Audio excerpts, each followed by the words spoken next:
लेकर चिराग पासवान की अरुण भारती ने प्रेस कॉन्फ्रेंस किया था और उनकी संपत्ति पशुपति पारस की संपत्ति की जांच करने की मांग की थी, लेकिन प्रिंस पासवान ने भी बहुत आरोप चिराग पे लगाए हैं। क्या कहेंगे? देखिए, ये विवाद गहराता जा रहा है और विवाद की शुरुआत पशुपति कुमार पारस जी से शुरुआत हुई है। यह स्पष्ट रूप से दिख रहा है कि घर में ताले लगाने की जो कार्रवाई हुई उनके निर्देश पर हुई और पशुपति कुमार पारस जी की पत्नी और स्वर्गीय रामचंद्र पासवान जी की धर्मपत्नी मतलब सांसद प्रिंस राज जी की माता जी, ये दोनों लोग घर में शहर बनने गए, जबकि वहाँ ये लोग रहते भी नहीं हैं और अलग इन्होंने खुद मकान बना लिया है।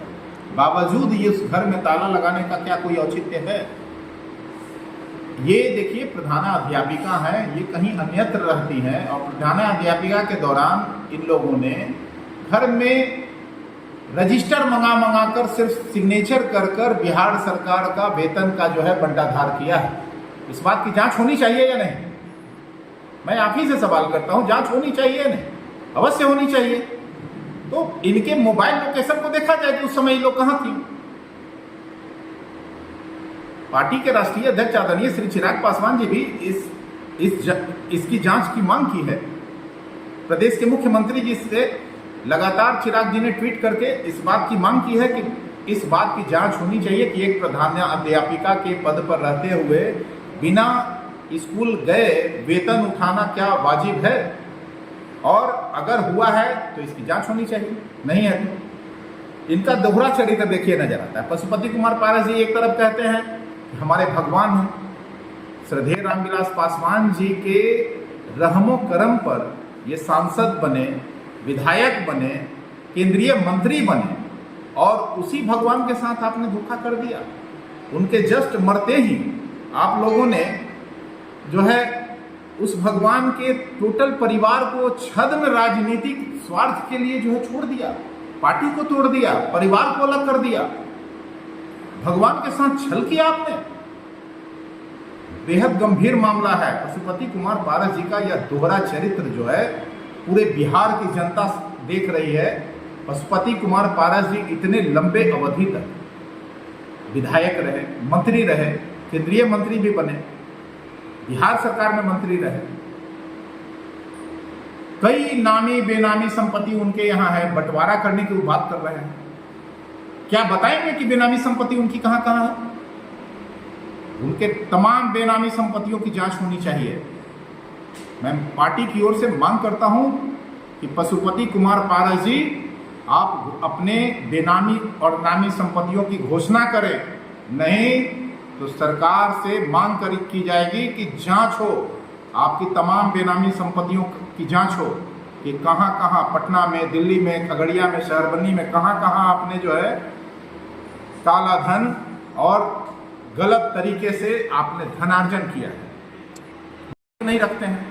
अरे भाई, वो पुराने ख्यालात की महिला हैं। पुराने जमाने में हमारी भी दादी, हमारी भी माता जी गांव में रहना पसंद करती थी। गांव में अभी भी प्राकृतिक वातावरण है और जो पुराने ख्यालात के लोग हैं वो गांव सहज महसूस करते हैं।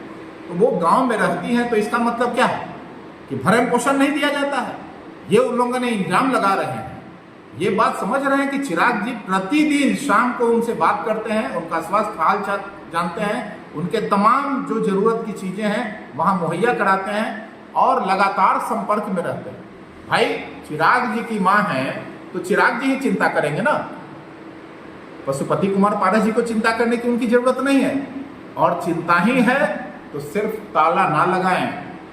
अगर चिंता होती तो ताला नहीं लगाए होते पशुपति कुमार पारस जी। यह दिखता है कि आपने कहीं ना कहीं धोखा किया है। और कल एक बयान देखा हमने कि प्रिंस राज जी अब बोलने लगे हैं। बड़ा हैरत होती है, बड़ा प्रिंस राज जी बोलने लगे हैं। आज तक कभी बयान देते, कभी बड़ा प्रेस कॉन्फ्रेंस करते प्रिंस राज जी को हमने तो नहीं देखा। अरे भाई, मैगी बनाना जानते हैं, बोलने कब से? मामले की जांच होगी प्रिंस राज जी, बहुत दिनों से मामले दबे हुए हैं, कई मामलों की जांच होगी। ईंट का जवाब कहते हैं पत्थर से देते हैं, हम पत्थर से ईंट का जवाब नहीं देंगे। कानून आपकी जो है खिदमत करेगी बहुत जल्दी। प्रिंस राज जी कहते हैं कि 2020 में एनडीए में लड़ने का फैसला उनका था।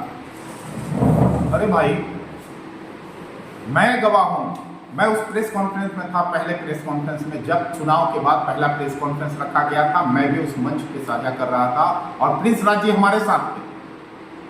कई जनसभाओं को माननीय राष्ट्रीय अध्यक्ष चिराग पासवान जी के साथ उन्होंने संबोधित करने का भी काम किया है।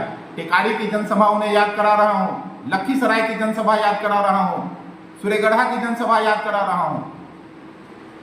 जब मतभेद था, जब आपका विरोध था, तो आप साथ खड़े क्यों थे? जनसभाओं में कहाँ पहुंच गए थे? बिना बुलाए गए थे क्या, या पकड़ के कोई ले गया था?